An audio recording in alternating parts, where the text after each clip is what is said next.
I'm Mercedes Stephenson, and this is the West Block: politics, perspectives, and players.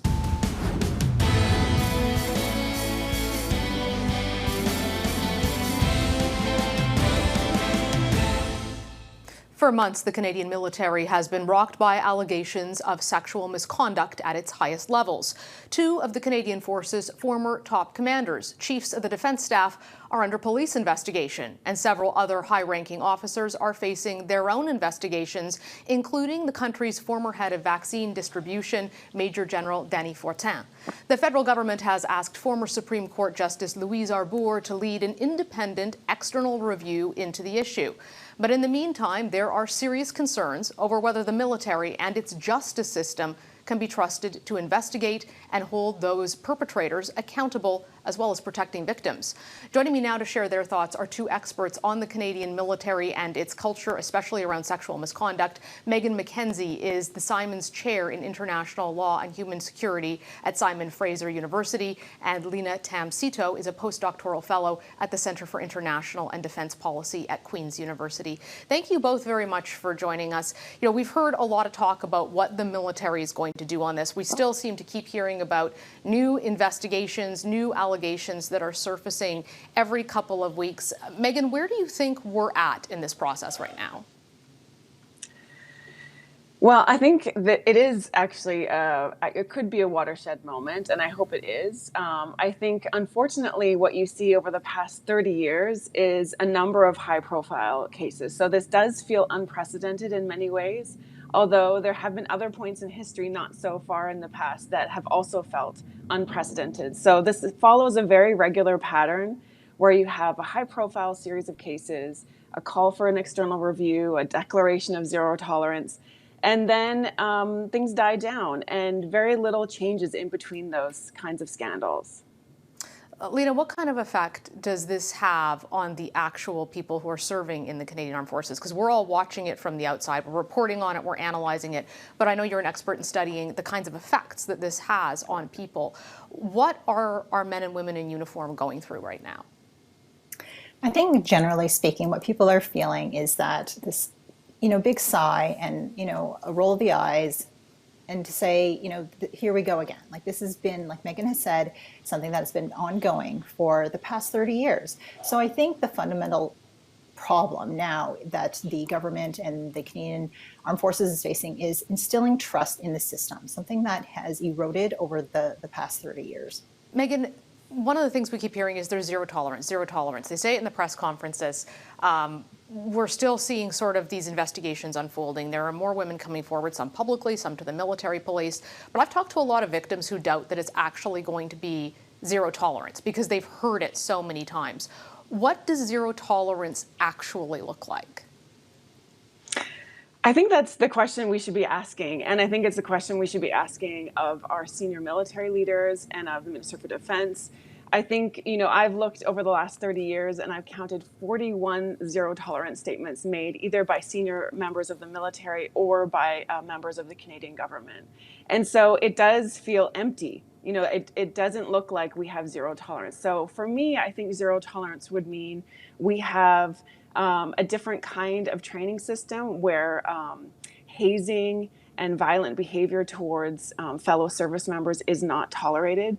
I think it means that anyone who faces allegations is taken out of their position immediately until those allegations are investigated thoroughly. I think zero tolerance means we follow the Deschamps report and implement the recommendations that were made in 2015. I mean, there's just so much, there's such a big gap between what we have now and what zero tolerance would actually look like. Linna, what's your assessment of the government's performance on this file so far? I mean, they've made a lot of promises, but so far, other than promising another review, they haven't taken a lot of action, including some of those recommendations that Megan was just referencing from the 2015 report that we've known about since 2015. When you were talking to Megan about zero tolerance, I'm really thinking that it's more than just, in addition to, all the things that she suggested, it also includes this massive culture shift that needs to happen within the Canadian Armed Forces. And I think that the government has sort of fallen short in what that actually means. Megan, When you're talking about the ability of the military to investigate itself, this is a big topic because it is the military police who are primarily conducting the investigations, and there's questions about whether the military justice system can actually handle this because it was designed for a time when you were far away at war, you couldn't get people home easily to be dealt with in your civilian justice system, so commanding officers had to have the ability to act quickly in the field. It's fallen under criticism for many years. It wasn't designed ever to try someone as high-ranking as the Chief of the Defense Staff. What's your thought on how these cases are going to unfold and whether or not the military is equipped with its current structure to be able to investigate this?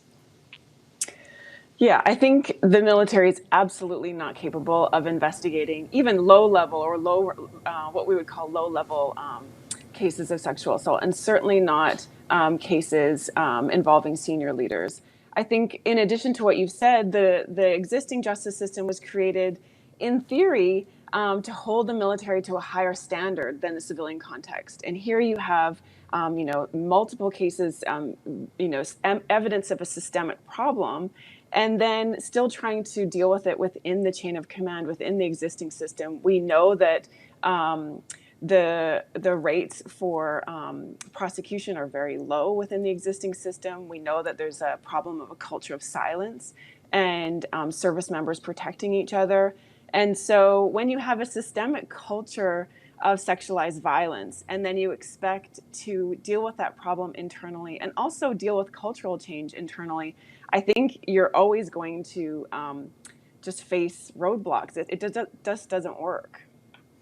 Linna, last word to you. What do you think needs to happen now to be able to attract people to the forces as a career and to keep those in? Because I've talked to a lot of people, men and women in the forces, who look at this and they just feel exasperated. They feel like they've risked their lives in many cases in Afghanistan. They feel betrayed that this is happening, and they're not really sure what they want to do with their career. What does the government and the military have to do to retain those people and to attract good people in the future, too? I think they need to put into place recommendations that have been made in the past while they're waiting for further investigation. I think that the Deschamps report has some very solid recommendations that are tangible, that are doable. Giving, the work that I've been doing around mentorship is a great example of something that's done within the Canadian Armed Forces that provides women with a support system to be able to come out and speak forward. I mean, what they need to do now is to really operationalize and create a culture where people are willing to talk, willing to support one another, and instill, mechanisms to instill that trust again, because that is what is broken because of these situations. And, as a result, once these tangible things have been put into place, that's when, they'll have trust within as well as within Canadian society to recruit those men and women to join. Megan and Linna, thank you both so much for joining us and for your expertise. We appreciate it. Thanks for having me.